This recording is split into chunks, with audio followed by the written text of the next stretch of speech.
안녕하세요. 크립토 노마드입니다. 단기적인 시세 바라보고 있으면 답답하기도 하고 조바심도 생기기에 충분한 시간 흘러가고 있는 것 같습니다.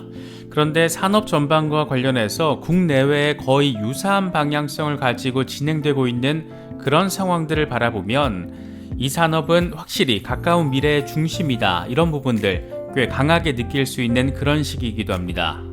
이런 현상을 한 문장으로 요약을 하자면 기성 레거시 금융기관들이 블록체인 기술을 적극적으로 받아들이고 암호화폐를 자신들의 영역 안으로 끌어들이고 있다, 이렇게 정리가 가능합니다. 먼저 국내에서는 대형 증권사들이 가상자산 거래소를 내년쯤 설립하기 위해 본격적인 액션에 나섰습니다.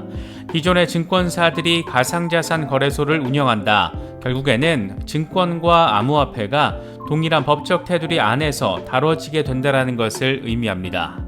이미 2주 전부터 빗썸 거래소가 삼성증권과 NH농협, 또 KB국민은행 앱을 통해서 가상자산 조회 서비스를 시작한 건 역시 비슷한 맥락에서 바라볼 수가 있습니다.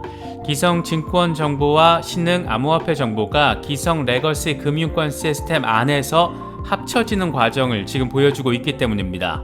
이유는 간단하지 싶습니다. 확실하게 돈이 된다는 것이 입증됐고 확실하게 미래적 혁신이라는 것이 하나하나 증명되고 있기 때문이다. 이 정도로 설명할 수 있을 것 같습니다. 해외에서는 더 전폭적인 움직임이 확인되고 있습니다. 먼저 미국 증권예탁결제원이 블록체인 플랫폼에서 주식 거래를 처리한다는 점 공개됐습니다. 자체적인 프라이빗 블록체인 프로젝트를 이미 구축했고 여기에는 바클리스, BNY 멜론, 찰스 슈왑, 시타델, 이런 기존의 거대 금융기업들이 참여하고 있습니다. 사실 여기까지만 해도 이 산업이 어느 방향으로 가고 있는지 더 설명이 필요 없지 않을 정도로 아주 명확한 사례가 되고 있는 것 아닐까 생각됩니다. 미국 월가의 대형 은행들이 블록체인 기술을 매우 적극적으로 활용하고 있다는 점을 월스트리트 저널이 이번에 분석한 것은 그래서 더 눈에 띕니다. JP모건은 이미 블록체인 기술과 관련해서는 거의 가장 선두 그룹에 자리하고 있고 모건 스탠리의 추격전 역시 본격화되고 있나 봅니다. 돈이라면 영혼도 팔아버릴 이런 기관들이 왜 블록체인에 집중할까? 왜 리플이나 스텔라가 이미 구축한 기술을 노려보고 있는 걸까? 생각거리들을 많이 제공하는 부분입니다. 시세만 보면 답답하기도 하고 그냥 적금이나 들걸 괜한 짓 했나 싶기도 하고 이런 생각 갖기에 충분할 정도로 글로벌 자본시장 전반 환경 자체가 꽤나 어지럽습니다.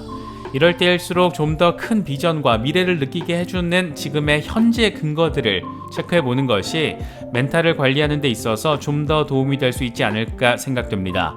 중장기 관점으로 접근하시는 분들에게 도움이 될 수 있으면 좋겠습니다. 본격적인 시작에 앞서서 좋아요와 구독 또 알림 설정 꼭 부탁드리겠습니다. 영상 제작에 아주 큰 도움 된다는 말씀 함께 드립니다. 그럼 시작하겠습니다. 내년에 가상자산 거래소를 설립하겠다라며 직접 행동에 나선 곳들은 대부분 이미 암호화폐 산업과 직간접적인 관련성을 가지고 있는 곳들입니다. 가장 눈에 띄는 곳은 역시 미래에셋증권입니다. 미래에셋 자산운용은 이미 해외 시장에서 암호화폐 관련 상품을 엄청 적극적으로 출시해 왔습니다. 지난해 4월에는 캐나다 계열사 호라이즌을 통해서 이미 캐나다 시장에서 비트코인 ETF를 출시했고 미국에서도 계열사 글로벌 X를 통해 비트코인 투자 상품 출시 시도를 이어가고 있습니다.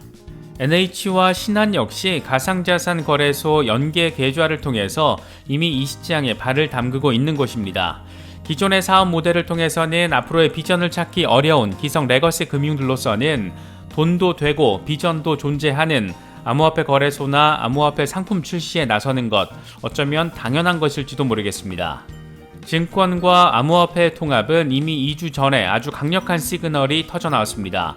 바로 빗썸 거래소가 삼성증권과 NH농협, KB국민은행 앱을 통해서 가상자산 조회 서비스를 제공하기로 한 겁니다.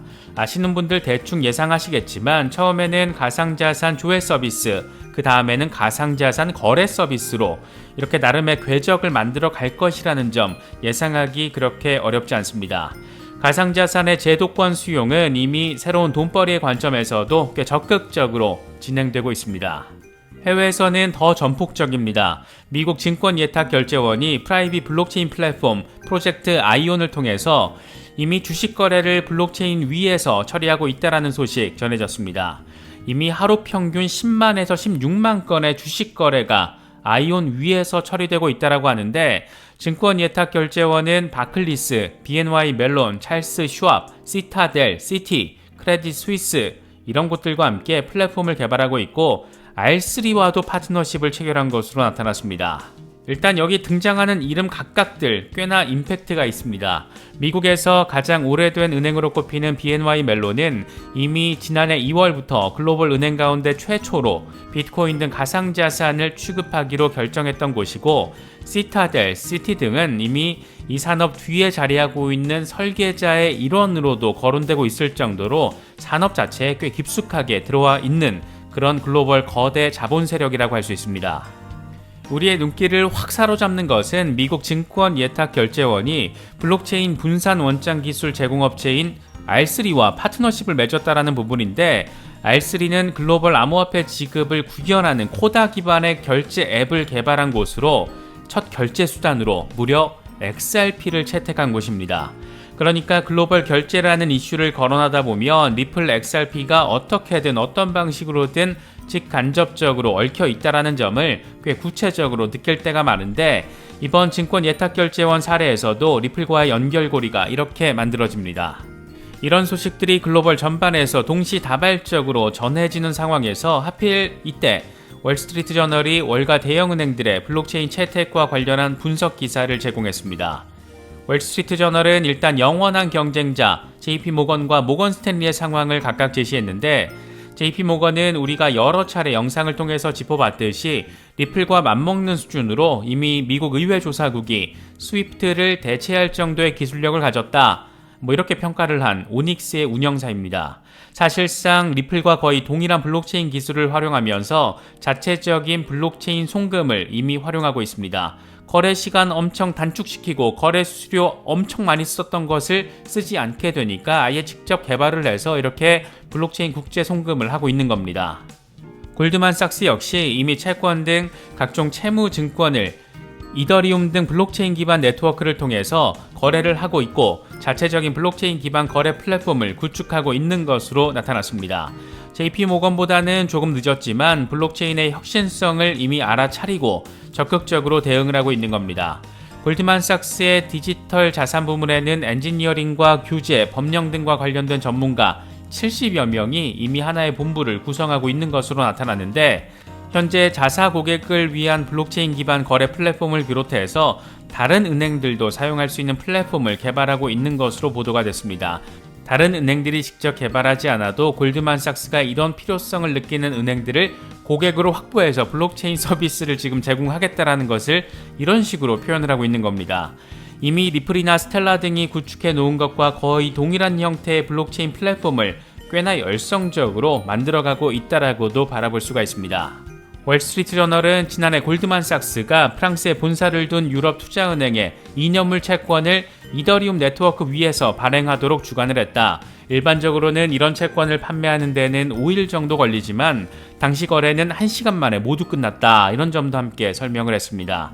국제 송금 결제가 됐든 채권 판매가 됐든 이렇게 블록체인을 통하면 시간도 비용도 모두 줄일 수 있다는 점을 이미 월가의 돈귀신들 역시 아주 분명하게 체감을 하고 있고, 그래서 블록체인 플랫폼을 더 적극적으로 개발하고 있고 적용하고 있다는 점 느낄 수 있는 그런 부분이기도 합니다. 이런 전반적인 시대적인 변화의 트렌드와 블록체인 기술의 채택을 종합해서 바라보자면 우리 같은 암호화폐 투자자들에게는 건실한 디파이 종목들, 이 글로벌 송금 결제 등과 관련한 프로젝트들, 이런 것들에 장기 투자하는 것도 포트폴리오의 일부로 생각해 볼 수 있지 않을까 싶습니다. 개인적으로는 리플과 스텔라, 알고랜드를 들고 있는데 저희 채널 구독자분들이나 후원자분들 가운데 리플 홀더분들 꽤 많이 계신 것 같습니다. 리플과 관련한 추가적인 영상 제작 요청이 눈에 띄게 많이 오는 것만 봐도 이런 부분 느끼기 어렵지 않은데, 리플이나 스텔라 루멘 등 기존의 스위프트를 대체할 정도의 기술력을 가진 것으로 평가받는 종목이라면 장기 투자 종목을 선정하실 때 참고해 보시면 어떨까, 그런 생각이 들기도 합니다. 종목 분석 영상을 제작하거나 개인적으로 선호하는 종목을 말씀드리면 이걸 지금 당장 매수해도 좋은 종목이다 이렇게 오인하시는 경우도 있는 것 같습니다. 얼마 전 영상에서도 짚어봤듯이 투신자판 성투 이 개미가 타고 있어요라는 드라마에서 나오는 문구인데, 투자는 신중하게 자신이 판단해서 성투합시다. 이 투신자판 여러 번 곱씹어 보시는 것도 좋을 것 같습니다. 공부와 준비 없이 말 한마디 듣고 이 매수 버튼 누르는 투자 방식이 가장 멍청하고 아둔한 투자 스탠스라고 저는 생각하고 있습니다. 투신자판 성투 저 역시 해외 차티스트들 분석을 바라보고 있으면 이거 살까 싶은 생각을 가질 때가 적지 않은데, 이럴 때 요즘에 특히나 많이 이 문구를 떠올리곤 합니다. 투신자판 성투 한 번쯤 곱씹어 보셔도 좋을 것 같습니다. 단기적인 시세는 여전히 애매합니다. 아마도 이번 주 잭슨홀 미팅에서 일련의 의미 있는 발언들이 나올 때까지는 이 같은 흐름이 보여지지 않을까 생각됩니다. 모호한 시기엔 관망을 하면서 시세보다는 비전을 바라보시는 것도 괜찮은 전략인 것 같습니다. 이런 부분들 잘 참고하시면서 이번 영상 참고하시면 좋을 것 같습니다. 이번에 준비한 영상은 여기까지입니다. 영상이 도움이 되셨다면 좋아요와 구독 또 알림 설정 꼭 부탁드리겠습니다. 영상 제작에 아주 큰 도움 된다는 말씀 함께 드립니다. 언제나 성투하시기를 기원하겠습니다. 시청해주셔서 감사합니다. 지금까지 크립토 노마디였습니다.